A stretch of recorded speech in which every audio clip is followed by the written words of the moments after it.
कि बिहार में caste census को लेकर जहां तक ये जो बात है, अब ये सुप्रीम कोर्ट जा पहुंची है, जहां पर केंद्र सरकार की तरफ से ये कहा गया है कि केंद्र सरकार के अलावा और कोई बॉडी ऐसी नहीं है जो ये सेंसस को करवा सके। अब ये एफिडेविट फाइल किया गया है, जहां पर जो प्ली थी पटना हाईकोर्ट में चैलेंज करते हुए, जिससे गो अहेड दिया गया था इस एक्सरसाइज को बिहार में करवाने के लिए, लेकिन सेंटर की तरफ से ये दलील दी गई है कि वो कमिटेड है जहां तक इतने सारे एक्शंस, अफर्मेटिव एक्शंस लेने के लिए, क्योंकि वो चाहती है कि जो लोग है, जो पिछड़े वर्ग के लोग हैं, उन्हें किस तरह से आगे लाया जाए, मेन स्ट्रीम में लाया जाए। और ये जो सेंसस एक्ट है 1948 का, ये एम्पावर करता है सिर्फ केंद्र सरकार को, जहां तक वो कंडक्ट कर पाए इस सेंसस को। देखिए, मैं केंद्र सरकार को बधाई देना चाहूँगा, क्योंकि केंद्र सरकार ने ये कहा कि जो सेंसस एक्ट है, जनगणना एक्ट है 1948, उसके तहत जनगणना कराने का अधिकार केवल केंद्र का है। लेकिन अगर कोई सर्वे कराता है, कोई आंकड़े इकट्ठा करता है, तो वो उसके लिए स्वतंत्र है। और पटना हाईकोर्ट ने भी यही कहा कि राज्य को अधिकार है, सेंसस नहीं करा सकते लेकिन सर्वे करा सकती है। तो जो भारतीय जनता पार्टी का बिहार में स्टैंड था, उसी के अनुरूप केंद्र ने अपना एफिडेविट फाइल किया है। हम उनके इस एफिडेविट का स्वागत करते हैं। So it was on the 21st of August when the Supreme Court had told the petitioners challenging the High Court order that it would not put a stay on the exercise unless they made out prima facie case against allowing the center to file its response. Now 4 days later, Bihar Chief Minister said that the caste-based survey in the state has been completed and it would soon make the data public. Their argument has been that they have not conducted a population census and just a caste survey. अब इस affidavit को लेकर ruling alliance members ने ये हमला किया इस केंद्र सरकार पर कि यहां पर ऑपोजिशन को ये जो डबल स्टैंडर्ड्स है, जहां पर केंद्र सरकार एंटी बैकवर्ड स्टैंड ले रही है और एनडीए का ये दलील दी जा रही है, यहां पर ये आरोप लगाया जा रहा है, जहां पर बीजेपी की रूलिंग पार्टी जेडीयू और आरजेडी की तरफ से इसको नहीं चाहता है बीजेपी और संघ, ये दोनों में गड़बड़ी है, नाकुर नुकुर कर रहे हैं। ये सर्वे ही है।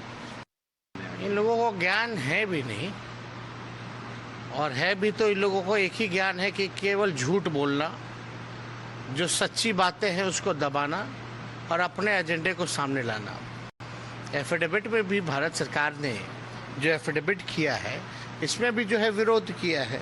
तो ये पूरी तरीके से ये साफ हो गया, जो बात हम लोग पहले कहते थे कि बीजेपी चाहती ही नहीं है कि सेंसस हो, और इतने ही अगर पक्षधर हैं तो देश भर में करा ले। किसने रोका था? हम लोग तो गए थे मांग करने। केंद्र की सरकार ने सुप्रीम कोर्ट में हलफनामा दायर करके एक बार फिर अपना असली चेहरा उजागर कर दिया कि ये लोग बिहार में हो रही जातीय गणना के खिलाफ हैं। यूं तो केंद्र की सरकार को पूरे देश में जातीय जनगणना करानी थी। इनके द्वारा संपोषित कुछ संस्थाओं ने हाईकोर्ट में भी केस किया, सुप्रीम कोर्ट तक मामला गया, लेकिन आज बिहार में जातीय गणना हो रही है। कुछ समय में इसकी रिपोर्ट भी सामने आ जाएगी। ये लोग अपना कितना भी कुंठित प्रयास कर लें, लेकिन कभी कामयाब नहीं हो पाएंगे। जातीय गणना कराना बीजेपी नहीं चाहती है, जातीय जनगणना की विरोधी है बीजेपी। ये बात तो हम लोग लगातार कह रहे थे। आज बीजेपी पूरी तरह से एक्सपोज हो गई है। तो राज्य सरकार तो जातीय आधारित गणना का सर्वे करा रही है, ये बात तो सब लोगों को पता है, और ये कार्य बिहार में पूरा कर लिया गया है। अब केंद्र सरकार लाख अड़ंगा लगाए, कुछ होने वाला नहीं है। Harish, good morning. What has been said by the center in its affidavit that has been filed in the Supreme Court? Yes, so the central government has said it is the only body that can conduct a census. The government said it is committed to take all affirmative actions for upliftment of the SC, STs, SCBCs and OBCs in accordance with provision of the Constitution. And very significantly, it said in a short affidavit, it said that census is a statutory process and is governed by Census Act 1948. It is submitted that the subject of census is covered in Union List under Entry 69.